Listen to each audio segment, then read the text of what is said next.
안약을 넣는 게 굉장히 그 거부감이 들어요. 각막 주변에 일단 안약이 접근해야 되잖아요. 근데 그걸 이기고 눈을 막 떠야 되잖아요. 고통스러운 표정을 지으면서 안약을 넣으시는데 그 일회용 제제 인공눈물을 가지고서 보여드릴게요. 어떤 종류의 안약이든 안약을 넣기 전에는 내 손이 깨끗한지 한번 보세요. 손톱 밑에 회색이나 검정색이 뭐냐 꼭 씻어주세요. 특별히 일회용 인공눈물에 있어서는 플라스틱 같은 재질을 이렇게 돌려서 잘라내는 거니까 분리가 될 때 미세 플라스틱이라는 거 요새 많이 들어보셨죠? 미세 플라스틱이 체내에 축적이 된다. 혹시 모르니까 한 방울 정도 떨어뜨려서 이 입구에 혹시 남아있을 이 플라스틱의 미세 조각 같은 걸 좀 씻어내고, 죄송합니다. 안경을 잠깐 벗을게요. 안약을 넣을 때는 이 밑에 있는 그 아래쪽 눈꺼풀을 이렇게 제끼는 게 중요합니다. 이거를 이렇게 당기는 한 건 아니고요. 이걸 제끼지 않고 들면은 굉장히 많이 제껴야 되는데 고개를, 그러면 이제 꼬린이 잘 안 돼요. 약간 위를 본 채로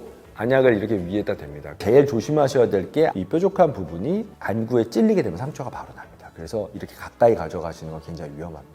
안약병에 뚫어진 구멍을 내가 쳐다보면은 고개가 저절로 이렇게 움직여져서 맞춰지게 되고요. 한 방울이 이렇게 들어가게 되죠. 이렇게. 안약을 넣고 나면 눈을 감고 적어도 몇 초는 좀 있어 주시는 게 좋고요. 그 다음 눈이 촉촉히 젖었다 싶으면 눈을 깜빡깜빡 한두 번 해주시면 이렇게 닦아주시는 거죠.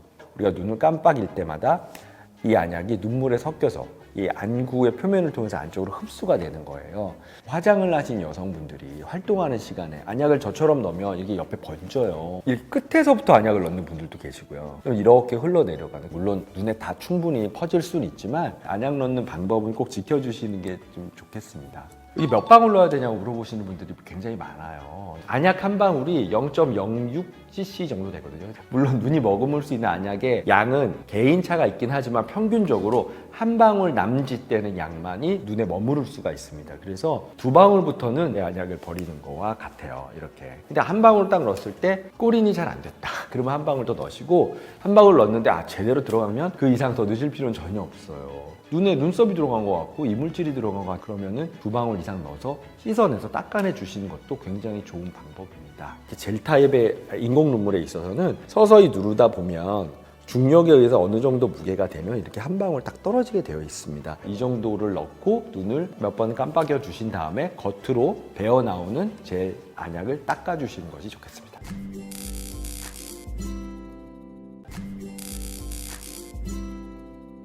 일회용은 한 번 쓰라고 있는 거잖아요.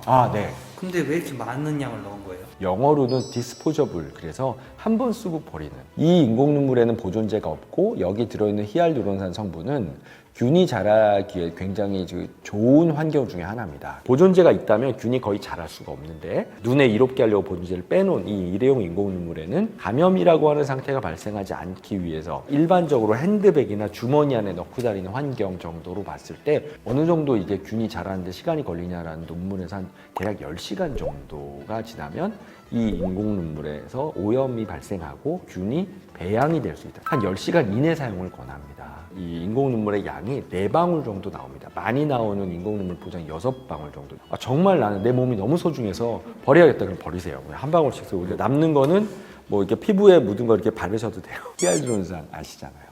양이 많으니까 친구나 가족하고 같이 써도 되는 거 아니에요? 그게 만약에 이 일회용 인공 눈물을 사갖고 이렇게 뜯어서 나눠준다고 그렇다면 아무 문제가 없어요. 그런데 어떤 잠복기가 있고 눈에 바이러스 등이 있는 경우에, 예를 들어서 내가 살짝 녹속눈썹이나 눈꺼풀 테두리에 스쳤어요. 근데 이거를 가지고 다른 환자가 쓰면 감염될 수도 있죠. 전염이라고 말할 수가 있죠. 이런 병이다. 이거 권하지 않죠, 이것도. 하지만 여기는 보존제가 들어있긴 해요. 그래서 정말 급한 상황이에요. 산에 등산을 갔는데 같이 간 사람이 눈에 나뭇가지가 날라서 들어갔어요. 근데 내가 이 병으로 된 안약을 갖고 있어요, 인공 눈물을. 그게 쓰기 훨씬 더 이로울 거예요. 이 안에 보존제가 들어있어서 응급적인 사용으로는 가능하지만, 이런 특히 일회용 인공 눈물은 더더군다나 안 돼요. 이거는 보존제가 없다고 누누이 말씀드렸죠. 이런 경우는 절대 나눠서 쓰지 마십시오. 하지만 새 거는 괜찮아요.